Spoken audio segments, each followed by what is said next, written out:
drawing a chair can be a difficult thing to draw if you don't know where to begin. In this article, you will learn how to draw a nice-looking wooden chair.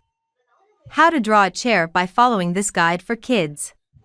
You are about to see that it's fun and simple to design your own chairs when you know what to do.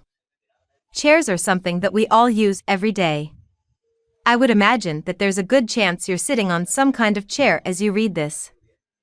They come in many different forms and sizes, and it's fun to find the chair that's perfect for you. With so many to choose from, it's hard to try them all though. By following this guide, you will be able to make one of your own. I will show you how to work through all of the steps so you can make this design. Then, you can take it even further with your own ideas and details to make a unique chair.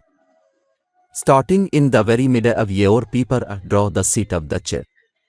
It is the part of the chair that directly touches our bottoms whenever we sit down.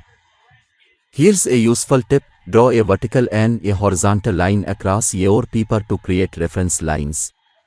The point where the two lines meet is where you should draw the seat of the chair.